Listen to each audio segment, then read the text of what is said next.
come into break and I'm still in third place, that third place threshold is where you got to be able to move on to the championship round. And I'm thinking, you know, I spent all that time offshore. I probably need to get shallow and see, maybe that's what Fletcher's figured out and some of these other guys that caught a few late in the first round.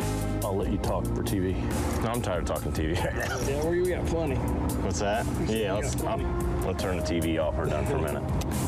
I ended up losing a key fish within the last 5 to 10 minutes right before the period break, and that was really concerning to me because at that point I knew going into the period break that sun was going to be up by the time I would make it back down to my spot.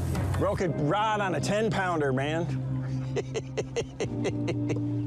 Or he just got bored and snagged an alligator, one or the other. 10-pounder go a long way with it. I'm not very happy. Straight up, I knew exactly what I was going to do and where I was going to go. I had to, my rod that was broken, I took the reel off and rigged another rod for a Texas rig. You know, period 2, I go out there and I'm trying to just kind of expand on a little bit of what I saw. You know, I mean, the only activity I saw was kind of on some of these main river points and things like that, where there was some schooling fish, and I knew I had to find something different. So I made a long run. I pulled up on another little point, just hoping that there might be some hydrilla like I seen in the other round on the lower lake. No grass, but there's bass there. And I catch 2 keepers real quick, but there's just, I mean, there's 100 yards of the right stuff. I mean, it's just like everywhere you go, I run into a brick wall. With only 45 minutes left in period 2, Fletcher Shryock remained on the cusp of pushing past 12 pounds and qualifying for the championship round. You know, start of period 2, it was just, I don't want to say it was a train wreck, but between the helicopter following me, knowing that the sun was up high, it was hot at this point, it was totally different conditions than when I was catching them just 2 hours before. That just like wrecked my nerves. What, the chopper? Yeah.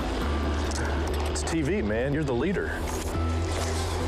Still throwing the buzzbait, trying to catch a 1 pound, 10 ounce bass. I mean, I'm one bite away. I fished for about an hour, hour and a half, and I realized at that point that it's time to change. It was time to go to plan B. I caught him really good flipping the hydrilla in the first round.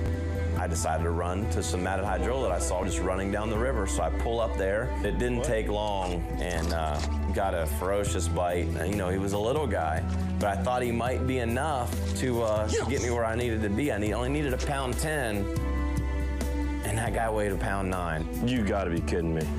We weighed him 3 times, did everything we could to try to get him to hit a 1.10 pounds. I have to do it. All right, he's getting dry. 1 pound, 9 ounces. Dang. At that point, realized I still had another fish to catch regardless. Score tracker update. Fletcher Shryock now has 11 pounds, 15 ounces. Wow. That's almost funny. Couple flips later, set the hook on another one, and it's game over. Get in this boat. To put that last fish in the boat, I had won the sudden death round, and I just let out a lot of frustration there in the end. It was really cool. Yes, baby! Oh my gosh. That's my first championship round in the Cups of Major League Fishing, and coming from the selects, that's something pretty special because I had to win to get here, and that's not easy to do. I would love to make it 4 wins in a row with MLF, and I'd love to take home that trophy. And Big Tim went over there. He's fishing right where I fished down. See him over there? I hope he has just as much luck on there as I did. So in the second period, I have 0. I was in last place. I start messing around. I go back to that little place where I lost that big one. I fish the riprap a little bit. I try to fish some isolated logs a little bit, and then I see, you know, some boat docks. I'm like, the sun's getting up. I'm gonna fish these boat docks. I pull up to this boat dock, and my first cast at a boat dock, I caught a 2 pound, 2 ounce bass. I'm like, oh man. What I'm talking about. I was pitching a trick worm on with a 3/16 ounce weight. It's, you know, I call it like the Texas shaky head. It's a Texas rig, but it's basically a shaky head, but I throw it on a 15 pound line. So I have a little more power, and I can, you know, feel better about getting a good fish off a dock or out of a brush pile, something like that. I made a pretty good leap. I have almost 5 pounds. The cut weight's 12 pounds. We have another period to go. I found a couple of docks that were hot, and I saw some other docks. I thought, man, I think it's going to be a great third round. Only minutes remained in the second period, and Kelly Jordan wasn't the only former champion looking to close on a high note. I have run from the upper end of the zone to the lower end of the zone, and right before I came in, I decided to start at the mouth of the creek we launched in. There's a hyacinth mat right there. I throw, a 1 ounce weight with a Strike King Rage bug in there, and all of a sudden I go to pick up on it, and they're like, man, that's a fish. That's more like it, huh? One of the biggest fish of the day. Right before I'm going in, I've got a new idea. There's a lot of hyacinth there. There's a lot of these isolated clumps. The sun's up now. The bass should be going underneath them. I'm just fired up for the third round. That's more like it.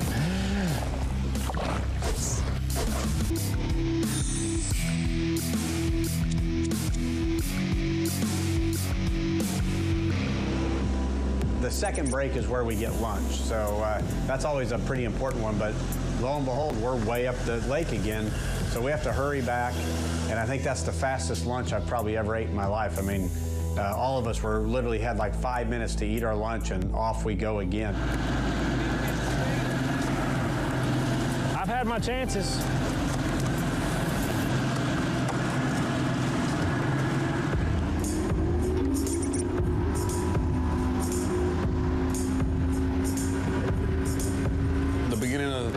I pull up to where I ended the second period and look up there, and there they are, they're schooling. So I picked up a Strike King jerkbait, and generally speaking, when fish are schooling like that, they're feeding on some form of shad, minnows, or something. And I tried a crankbait, I tried a lipless bait, and it just seemed like a jerkbait. I could get them to react to it. My last one that I catch, I needed a 1 pounder, and it weighed 15 ounces. So but at that time, I'm thinking, as good as they were biting, I'm thinking, hey, this isn't going to be no big deal.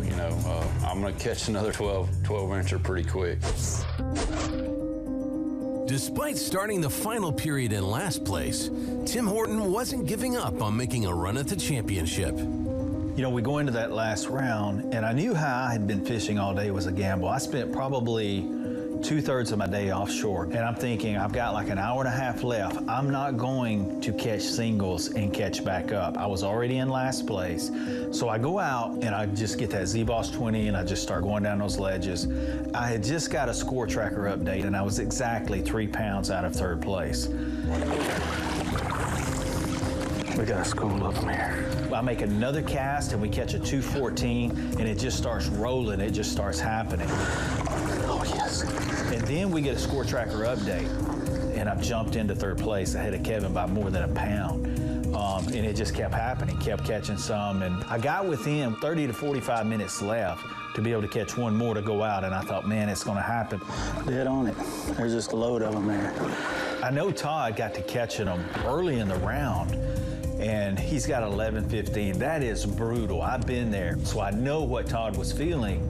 I mean, Todd was probably thinking, are you kidding me? What's going to happen here? For almost an hour and a half, Todd Faircloth remained 1 ounce short of the 12-pound qualifying cut weight. Timmy had made a big move. I think Timmy was about 10 ounces behind me. Kevin was about 3 pounds behind me, which is, one fish. So I was definitely feeling the heat. Come on, baby, just give me 12 pounds. Oh. I had lots of things going through my head, different baits that I wanted to try. But when you're in a time crunch like that, the last thing you want to do is sit down and retie something. But I sat down, tied on a Strike King caffeine shad, just fishing it weightless, and I caught my last keeper with 10 minutes left to go. If you have something going on in your mind telling you to try a certain bait, sit down and tie it on. Go with your gut instincts on that deal. That's what I did, and it paid the dividends today. 3, 2, 1, line 10. Story of my day. When time expired, nobody left in the field crossed the 12-pound threshold. The highest-ranked angler on the score tracker, Tim Horton, filled the third spot on the championship round. Boom! It was awesome. It was the coolest, most surreal moment because Lake Eufaula was extremely calm today. It just felt like we were the only ones on the lake. We were all by ourselves on that big open water, and to have that magic happen right there in about a 10-minute window that made my whole day was as cool as it gets. Okay. Thanks, sir. Thank you. Thank you. You know, it'd be so huge for my career to win this cup. Now that we're here right before the championship round and I feel as good as I do, that goal is more than attainable, and without being too cocky, I feel like it's mine to lose. Elimination round 1 concluded with Fletcher Shryock, Todd Faircloth, and Tim Horton advancing to the championship round. Tune in next week to change your perspective of Sudden Death Round 2.